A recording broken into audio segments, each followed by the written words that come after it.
So question number 21 says the number of integral values of x satisfying the equation signum of box of 15 upon 1 plus x square is equal to box of 1 plus 2 times of x का fractional part.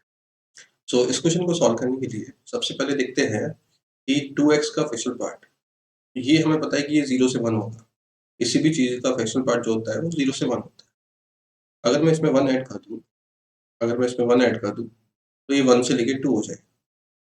और जब इसका हम box ले लेंगे तो ये 1 हो जाएगा। इसका मतलब आई कैन से signum of box of 15 upon 1 plus x square box is 1 because हमारा इसका ग्रेटेस्ट इंटीजर का वैल्यू कितना आ रहा है, 1 आ रहा है। नाउ सिग्नम का वैल्यू 1 आ रहा है, इसका मतलब आई कैन से कि अंदर वाली जो क्वांटिटी है that should be positive. 15 upon 1 plus x square का बॉक्स क्या होना चाहिए, पॉजिटिव होना चाहिए। बट पॉजिटिव कोई भी इंटीजर वैल्यू पॉजिटिव कब होगा, जब वो 1 या 1 के बराबर होगा, 1 या 1 से बड़ा या उसके बराबर होगा। इसका मतलब 15 अपॉन 1 प्लस एक्स स्क्वायर क्या होना चाहिए, 1 या 1 से बड़ा होना चाहिए। ठीक है, 1 plus x square positive quantity है तो हम क्रॉस मल्टीप्लाई कर सकते हैं।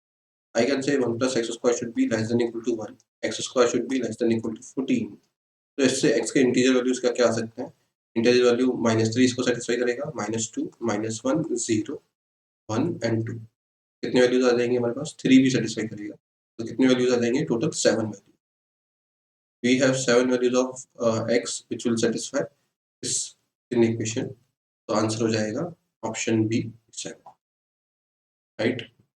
So now the next question is question number 22. The question number 22 says that fx equal to sin to power 23x minus cos to power 22x and gx equal to 1 plus 1 by 2 of tan inverse mod of x. Then the number of values of x in the interval minus 10 pi to 20 pi satisfying the equation fx equal to signum of gx. तो पहले हम देख लेते हैं gx के बारे में। Since we know that mod x is always positive, तो tan inverse mod of x is greater than equal to 0, तो tan inverse mod of x will be greater than equal to 0। Half लगा देंगे तो कुछ फर्क नहीं पड़ेगा, 1 add करेंगे तो 1 ऐड हो जाएगा उधर, तो this will be greater than equal to 1। So gx हमारा ग्रेटर देन इक्वल टू 1 आ गया। तो सिग्नम ऑफ gx मैं बोल सकता हूँ, signum of gx will be, क्या हो जाएगा, सिग्नम ऑफ gx हमेशा 1 आ जाएगा, क्योंकि पॉजिटिव क्वांटिटी का सिग्नम लेते हैं तो 1 आ जाता है। तो हमारा fx आ गया, fx equal to 1। Now gx के बारे में बात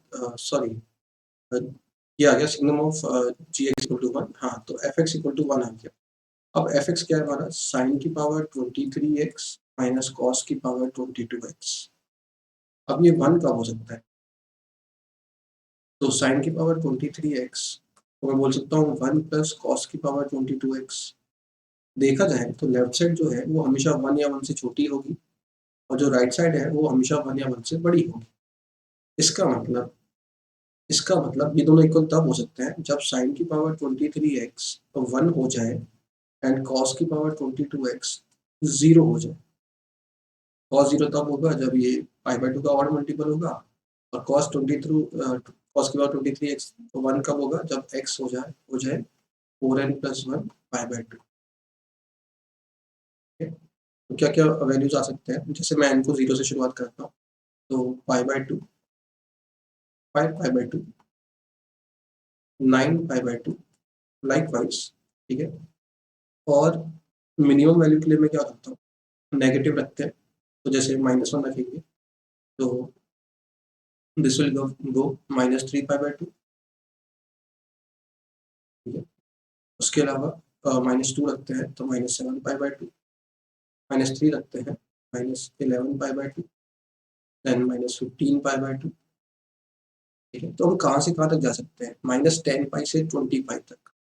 तो अभी अगर मैं देखूँ कि 20 पाई कब आए, सो π/2 AP का फॉर्मूला लगा देते हैं, a plus n-1 into common difference which is 2 pi equal to, यहाँ पे 20 पाई कब आएगा वो देखना है, तो पाई कैंसिल कर देते हैं, तो twice of n-1 is equal to 20 minus half, तो हो जाएगा 39/2, n-1 equal to 39/4 n equal to 39/4 plus 1.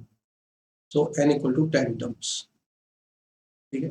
Approx 10 terms आएंगे π/2 से लेके 20 पाई तक, इसके बीच में 10 टर्म्स है। अब ये देखना है कि ये कहाँ तक जाएगा -10 पाई के लिए, तो ऐसे -3π/2 plus n-1 into common differences, आगे y2 माइनस y1 करेंगे तो -2 पाई, और हमें पहुंचना है -10 पाई तक। माइनस को उठा देते हैं, पाई को उठा देते हैं, तो 10 equal to 3/2 plus 2 times n-1, तो आ जाएगा हमारा 17/2 equal to 2 times n-1, so n-1 equal to 17/4, n equal to approx 5, हाँ तो 5 यहाँ पे आ जाएंगे, 5 एंड 10 टोटल आ जाएंगे हमारे पास 15 रूट्स इसके। इसका मतलब correct answer is C, 15. 15 values of x will satisfy this. Next question is question number 23. In this question 23, it is saying that the maximum value of the function f(x) is equal to where x is greater than 1. तो अगर x greater than 1 है तो fx का maximum value क्या होगा वो हमें बताना है। तो first of all let's find out fx को हम कैसे रिड्यूस कर सकते हैं और उसका मैक्सिमम वैल्यू कैसे निकाल सकते हैं। तो fx is x⁴ minus x² divided by x⁴ plus 2x³ minus 1. Now इसको सॉल्व करने के लिए दो तरीके हो सकते हैं। One is using application of derivatives, जो कि फंक्शन चैप्टर तक मोस्टली नहीं पढ़ाया जाता है, तो मैं इसमें AMGM का यूज़ करने का ट्राई करूँगा। उसको AMGM में कन्वर्ट करने के लिए फर्स्ट ऑफ ऑल मैं इसमें x³ का न्यूमरेटर और डिनोमिनेटर में डिवाइड कर रहा हूँ, because it will look like this, x minus 1/x upon x³ plus 2 minus 1/x। अब जो सारे टर्म्स है वो x माइनस 1/x के टर्म्स में बना सकते हैं हम, x माइनस 1/x अपॉन ये जो x³ माइनस 1 अपॉन x³ है, इसको ले सकते हैं x माइनस 1/x का whole cube plus 3 times x minus 1/x, a minus b का whole cube plus 3ab into a plus b, या फिर a माइनस b का whole cube plus 3ab into a minus b is a³ minus b plus 2 x रख दिया हमने।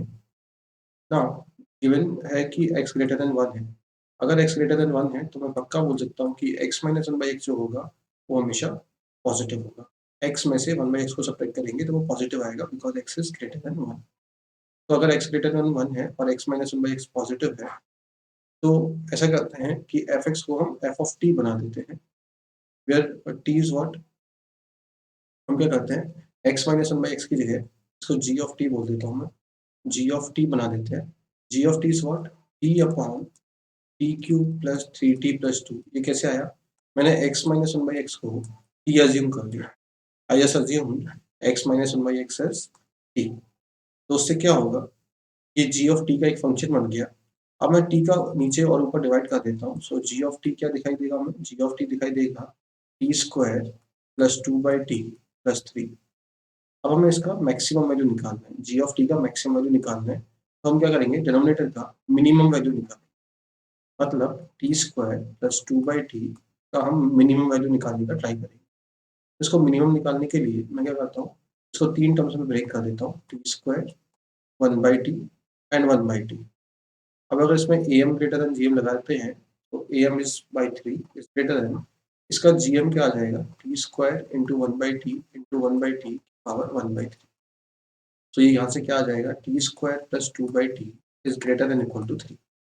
तो इसका value minimum value 3 आ गया, तो प्लस 3 करेंगे तो t² प्लस 2/t प्लस 3 इसका मिनिमम वैल्यू 6 आ जाएगा।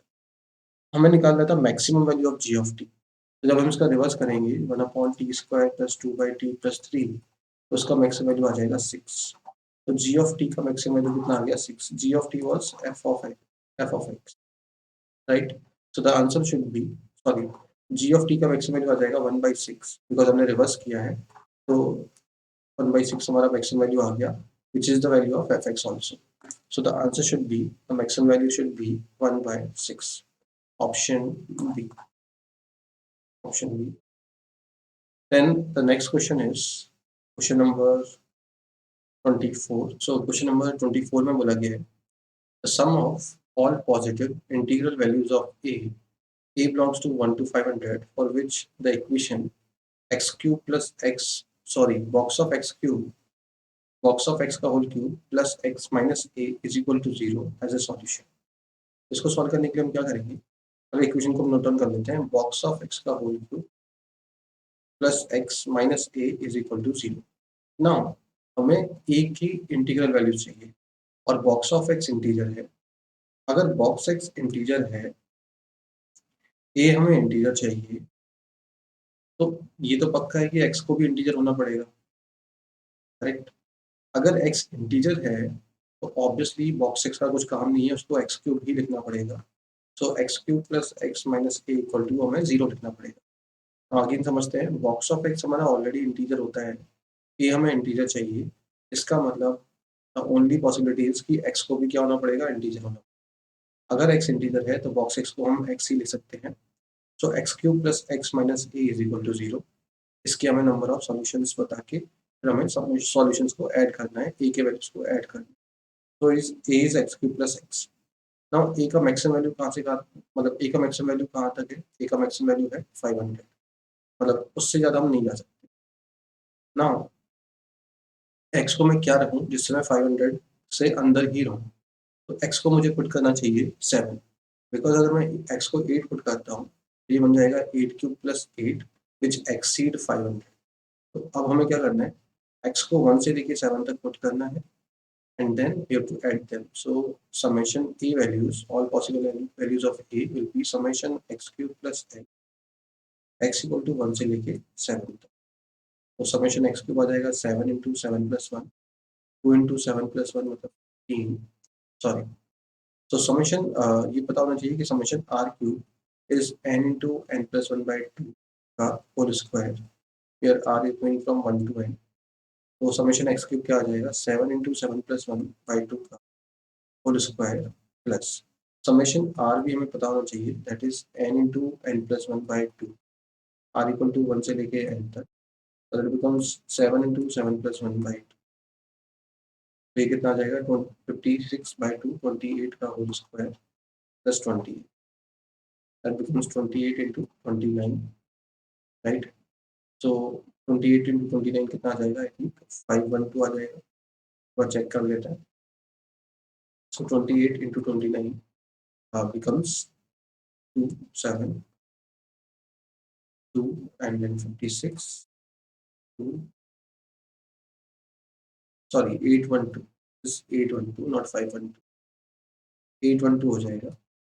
So the answer should be option D, 812। I hope समझ में आया होगा। Next question is question number 20। Question number 25 में बोला गया है, function f r2r is defined as this, fx equal to this is 1 1 on 2 या 1 1 not on 2, on 2 not 1 1, neither 1 1 nor on 2, इनमें से एक ऑप्शन करें। सो हमें देख के भी पता चल रहा है कि अगर मैं x की जगह माइनस एक्स रखता हूँ तो I am getting the same function. अगर आप x की जगह माइनस एक्स रखो तो एक्स स्क्वायर पे तो कुछ फर्क पड़ेगा नहीं, यहाँ पे माइनस एक्स आएगा और यहाँ प्लस एक्स हो जाएगा, मतलब वो एक्सचेंज हो जाएंगे और बीच में प्लस साइन आ रहा है, उससे कुछ फर्क नहीं पड़ने वाला। मतलब f of minus x is equal to f of x. अगर एफ ऑफ माइनस एक्स और एफ एक्स इक्वल आ गए, इसका मतलब दो वैल्यूज पे सेम वैल्यूज आ रही है आउटपुट, दो इनपुट वैल्यूज पे सेम आउटपुट आ रहा है, x1 is not equal to x2। इसका मतलब ये क्या हो गया, मैन इवन हो गया, मैन इवन हो गया, because it is even function, even function हो गया। अगर ये इवन है और कोडोमेन आर के बराबर दिया है तो रेंज तो आर आ ही नहीं सकती बिकॉज इवन फंक्शन है, ठीक है। तो जैसा हमारा पॉजिटिव साइड में बनेगा पॉजिटिव एक्स में, वैसे ही ग्राफ नेगेटिव एक्स में बनेगा, जैसा ग्राफ पॉजिटिव एक्स में बनेगा वैसे ही ग्राफ नेगेटिव एक्स में बनेगा। इसका मतलब ये ऑन टू तो हो ही नहीं सकता, मतलब ये ना तो 1 1 है और ना ही ऑन टू है। इसका मतलब option D will be correct. I hope समझ में आया होगा। This is even function and codomain is R and domain is also R, that's why it is neither 1 1 nor onto. I hope समझ में आया होगा। नेक्स्ट क्वेश्चन में question number 26 is saying if fx is this 4x into x square plus 1 upon x square plus 1 का whole square and x is greater than equal to 0, then range of fx is।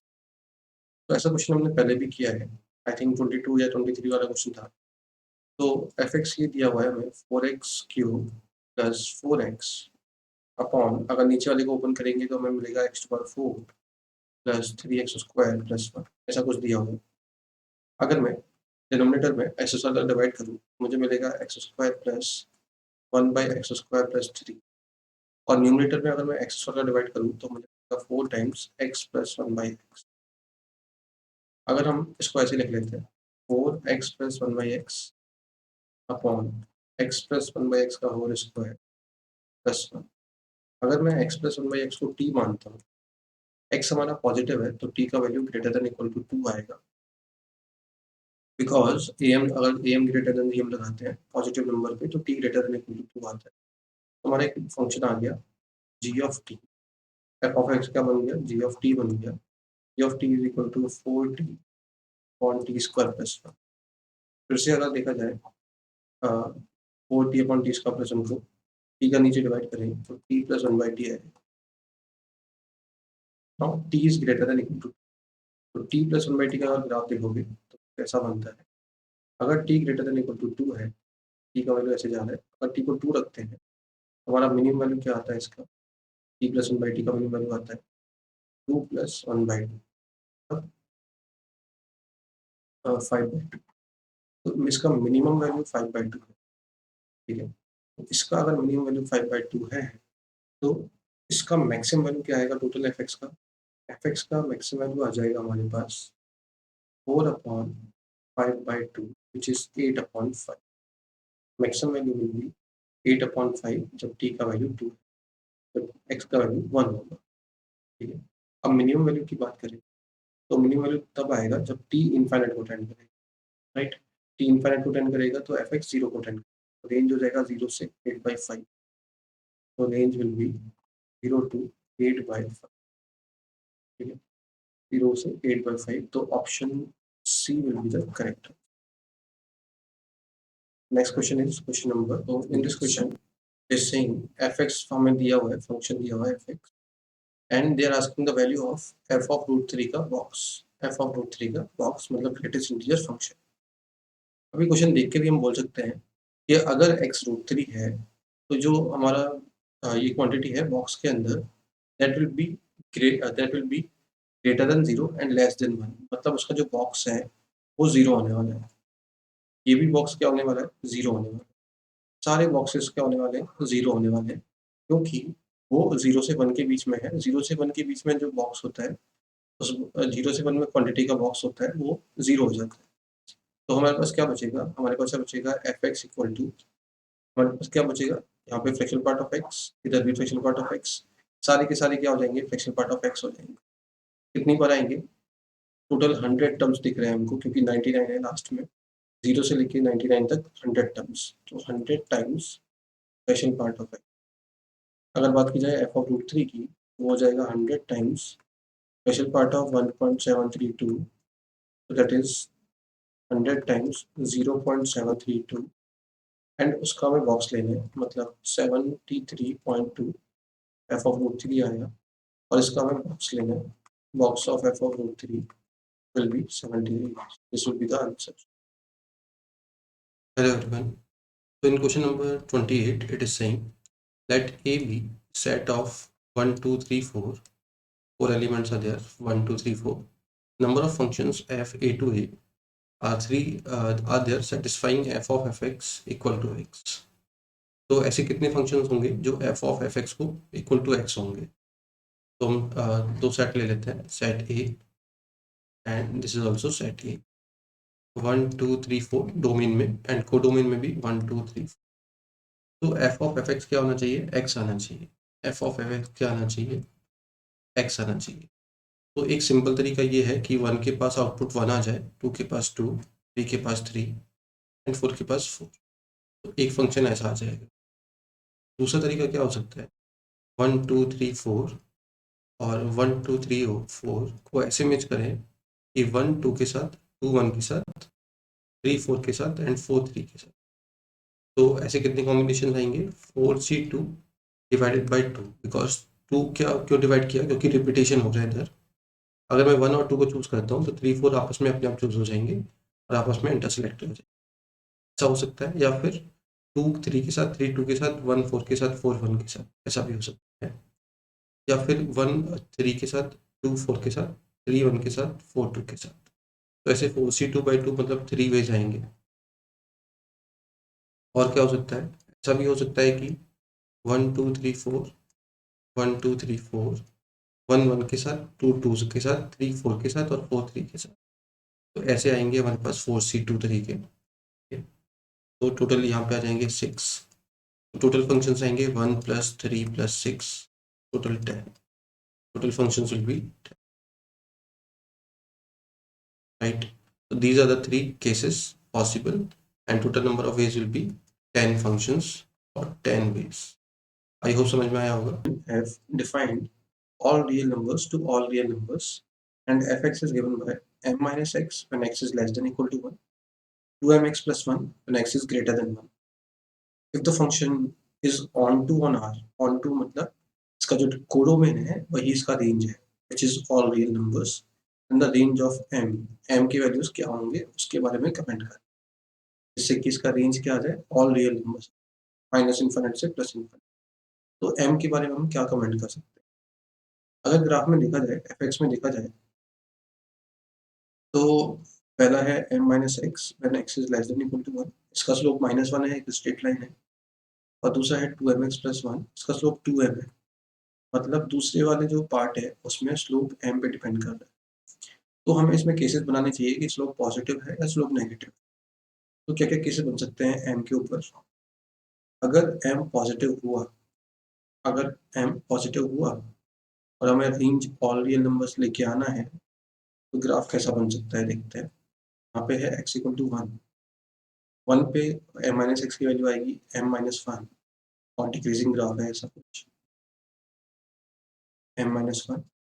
और अगर m positive हुआ तो इसका जो slope है वो 2m है, तो ऐसा कुछ ग्राफ बनेगा कि ये 2m प्लस 1 आएगा, या तो ऊपर होगा या नीचे होगा, कैसे भी हो सकता है।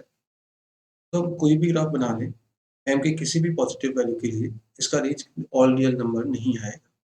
यहाँ पे रेंज कभी ऑल रियल नंबर नहीं आ सकता, क्योंकि ग्राफ किसी फिक्स वैल्यू से ऊपर जा रहा है, माइनस इन्फिनिट से नहीं जा रहा है।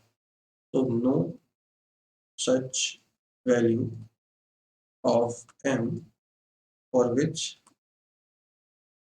Range is equal to r, तो यहाँ पे कोई वैल्यू नहीं है। दूसरा केस क्या हो सकता है कि m का वैल्यू नेगेटिव हो जाए।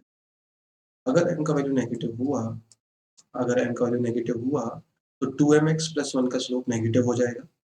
m माइनस एक्स मानते हैं ऐसे जा रही है लाइन, x इक्वल टू 1 पे आया वैल्यू हमारा m माइनस 1, और 2mx प्लस 1 जो होगा, अगर मैं x को 1 रखता हूँ तो 2m प्लस 1 वैल्यू आता है, और स्लोप नेगेटिव है।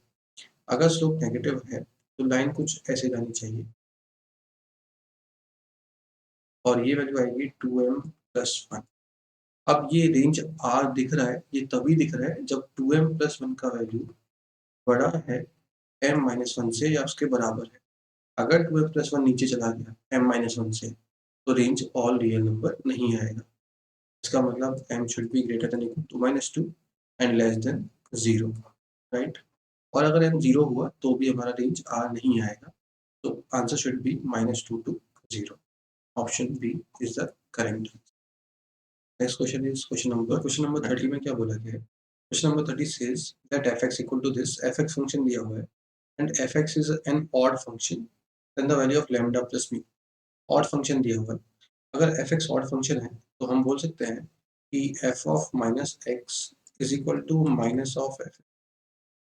इसका मतलब f of x plus f of minus x क्या आना चाहिए, 0 आना चाहिए हमेशा, करेक्ट।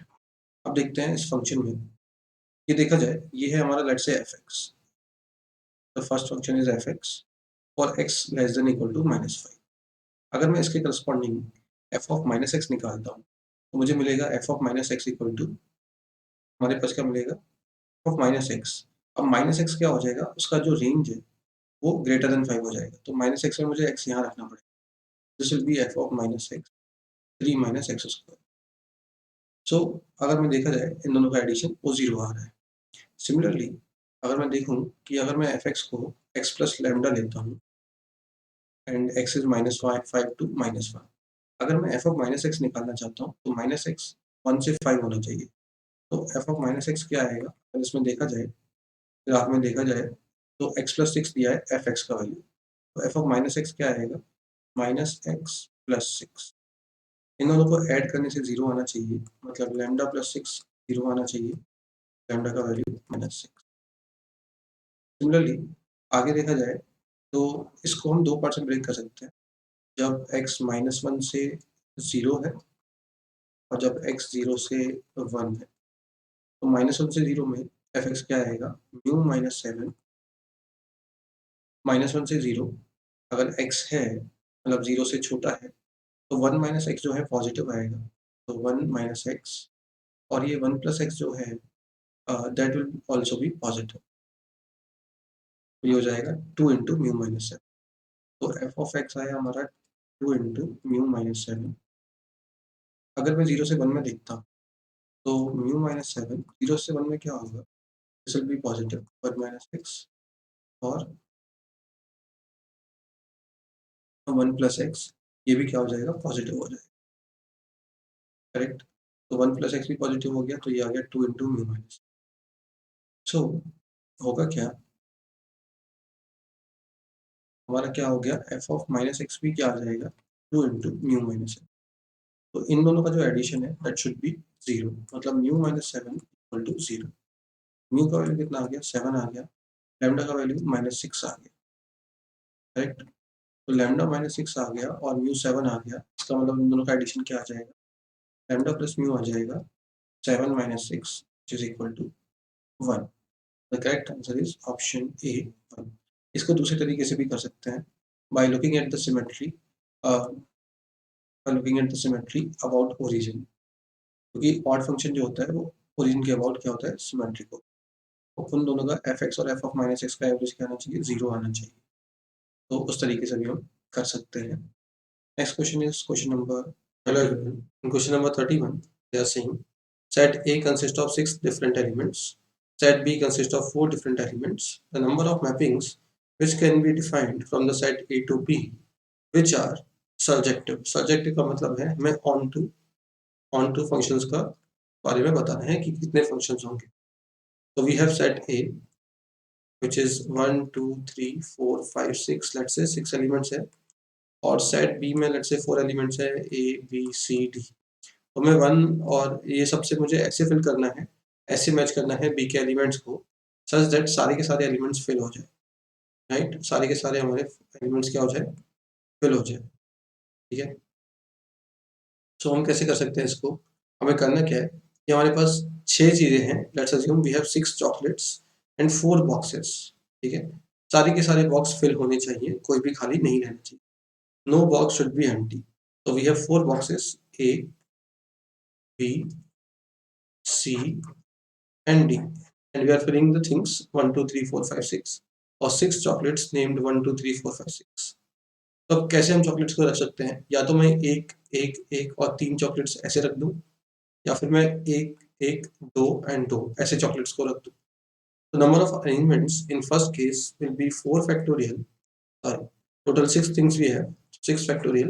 हमने ग्रुपिंग थ्योरी में पढ़ा है कि 6 चीज़ों को 4 ग्रुप्स में 1 1 1 और 3 के ग्रुप में बांटने के लिए will write 6 factorial upon 1 factorial का cube into 3 factorial. To arrange them, we'll multiply by 4 factorial by 3 factorial. Similarly, if I solve this, I'll get 6 factorial upon 1 factorial ka square into 2 factorial ka square into 4 factorial upon 2 factorial into 2 factorial. So when we add these two, what we'll get? We'll get 1560. You can solve them and add them. You'll get D option 1560. So this is the one of the method. Find out the number of onto functions. So I hope समझ में आया होगा. Next question is question number 32 says that if the functions fx and gx have the same graph, then the number of real values of k. तो अगर ये दोनों graph same, sorry दोनों functions का ग्राफ जो है वो दोनों सेम है, तो हम क्या बोल सकते हैं के बारे में, के कितने रियल वैल्यूज होंगे। तो सबसे पहले अगर देखा जाए तो एफ एक्स जो है वो एक क्वाड्रेटिक दिख रहा है और जी एक्स जो है वो क्यूबिक दिख रहा है। इसका मतलब ऐसा तो हो ही नहीं सकता कि एफ एक्स क्वाड्रेटिक हो और जी एक्स क्यूबिक हो और दोनों का ग्राफ सेम हो जाए। इसका मतलब जो जी एक्स है वो भी क्वाड्रेटिक होना चाहिए, लेकिन इसमें एक्स स्क्वायर का कोफिशिएंट ही नहीं है। इसका मतलब जी एक्स क्या हो सकता है, क्यूबिक नहीं होगा तो क्या होगा, डायरेक्ट लीनियर होगा। और एफ एक्स जो है वो लीनियर नहीं हो सकता। इसका मतलब एफ एक्स भी एक कांस्टेंट फंक्शन है और जी एक्स भी एक कांस्टेंट फंक्शन है। इसका मतलब coefficient of x square in F x जो होना चाहिए वो जीरो होना चाहिए। मतलब के स्क्वायर माइनस थ्री के प्लस टू जो है वो जीरो होना चाहिए। जैसे के का वैल्यू वन और टू आएगा, वन और टू आएगा। और अगर मैं जी एक्स में कोफिशिएंट ऑफ एक्स क्यूब को जीरो करता हूँ, मतलब कोफिशिएंट ऑफ एक्स क्यूब है के स्क्वायर माइनस सिक्स के प्लस फाइव को जीरो करता हूँ, के का वैल्यू फाइव या वन आ रहा है। और अगर मैं कोफिशिएंट ऑफ एक्स को भी जीरो करता हूँ, k square minus two k plus one equal to zero, तो के का वैल्यू वन आ रहा है। मतलब के इक्वल टू वन जो है सब में कॉमन है, जिसके लिए एफ एक्स और जी एक्स क्या होंगे, इक्वल हो जाएंगे। एफ एक्स क्या हो जाएगा, के इक्वल टू वन पे जीरो, और जी एक्स भी क्या हो जाएगा, जीरो। दोनों का ग्राफ सेम बनेगा। ठीक है, only one real values are is there which is the option के equal to one. I hope समझ में आया होगा। So the next question which is question number 30. Question number 30 was 34 says that let the function f 0 to 2 to 1 to 4 defined by fx x cube minus 5x square plus 7x plus 1 is 1 1 on 2, not on 2 but not 1 1, 1 1 not on 2 and neither 1 1 nor on 2। इनमें से हमें एक option select करना है। So first of all, the domain part is 0 to 2, 0 including and including 2 also। तो domain 0 से 2 में है। पहले एफ के बारे में देख लेते हैं कि ये इंक्रीजिंग किधर होगा और डिक्रीजिंग किधर होगा। सो पहले हम क्यूबिक को डिफरेंशिएट करेंगे। तो cubic is x cube minus five x square plus seven x plus one. If you differentiate this we get three x square minus ten x plus seven.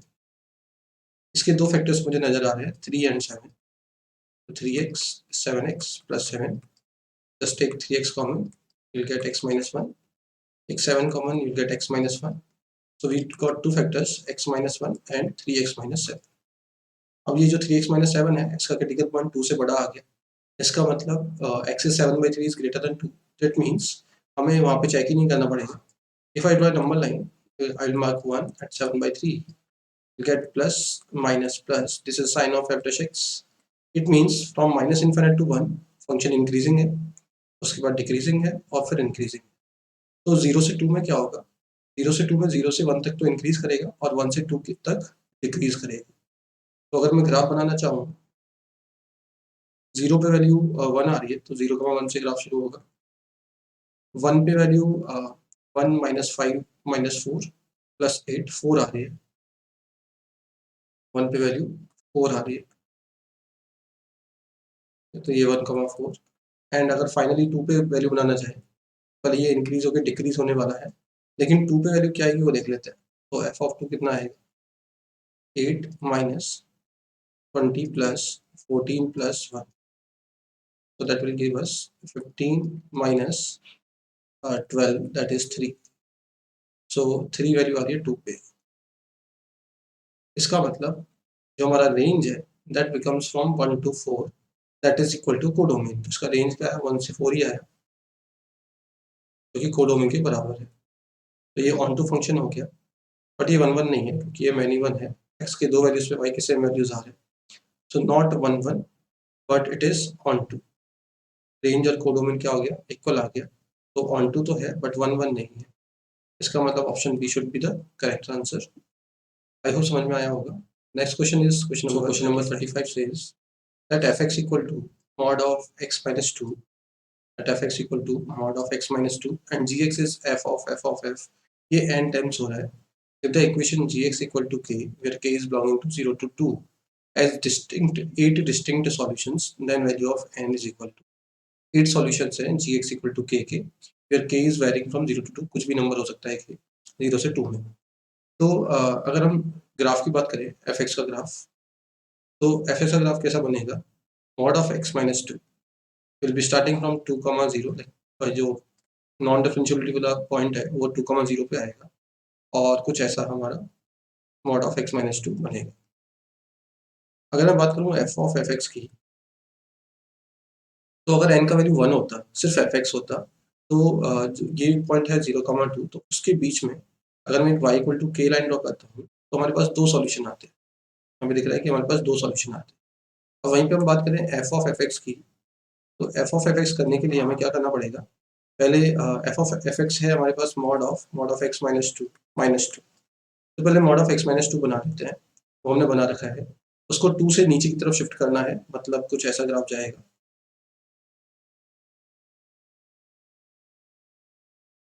उसके बाद उसका मॉड लेना है, तो नीचे वाला पार्ट डिलीट करके we can just flip it like this. तो ये हो जाएगा mod of x minus two का मॉड। अब हमें क्या करना है कि y इक्वल टू के से इसको इंटरसेक्ट करवाना है। y इक्वल टू अगर के से हम इसको इंटरसेक्ट करवाएंगे, तो ये देखो 1, 2, 3 एंड 4, यहाँ पे 4 सॉल्यूशन आ रहे हैं। वो क्या रहा है, एफ एक्स ले रहे हैं तो 2 सॉल्यूशन आ रहे हैं, एफ ऑफ एफ एक्स ले रहे हैं तो 4 सॉल्यूशन आ रहे हैं। इफ यू टेक 3 टाइम्स तो 6 सॉल्यूशंस आएंगे, और जैसे ही हम 4 बार एफ ले लेंगे तो 8 सॉल्यूशंस आ जाएंगे। तो इन्होंने बोला है कि इसके 8 सॉल्यूशंस आ रहे हैं, तो एन का वैल्यू क्या होना चाहिए? तो एन का वैल्यू होना चाहिए 4। अगर 10 सॉल्यूशंस आते तो एन का वैल्यू 5। अगर 12 सॉल्यूशन आते तो एन का value 6। Similarly we can find the other values. तो इस पर्टिकुलर क्वेश्चन के लिए एन का वैल्यू विल बी 4। अगर हम एन के 3 के लिए भी हम ग्राफ ड्रॉ करना चाहते हैं, let's say F of F x, मतलब मॉड ऑफ, इसको हमें एक्स की जगह रखना है, mod of x minus two का मॉड माइनस टू, ऐसा कुछ ग्राफ बनाना है। तो इसको 2 डिस्टेंस नीचे लेके जाना पड़ेगा। इसको अगर हम 2 डिस्टेंस नीचे लेके जाएं, तो ग्राफ कैसा बनेगा देख लेते हैं थोड़ा सा। ग्राफ कुछ एक नीचे गया, ऐसा आया, ऐसा आया एंड लाइक दिस। ये है सिर्फ अंदर वाला ग्राफ। इसको मॉड लेना है, तो मॉड लेंगे तो ये पूरा ग्राफ फ्लिप होके ऊपर चला जाएगा, मतलब कुछ ऐसा, कुछ ऊपर जाएगा फिर नीचे, ऐसे, ऐसे and this. If you draw the line you will get 6 solutions है। 6 सॉल्यूशन क्यों? क्योंकि हमने 3 बार एफ लिया है, जैसे ही चौथी बार लोगे तो 8 सॉल्यूशंस। तो दिस इज द एक्सप्लेनेशन इसका। So n will be equal to 4, b will be the correct answer. I hope समझ में आया होगा। Okay.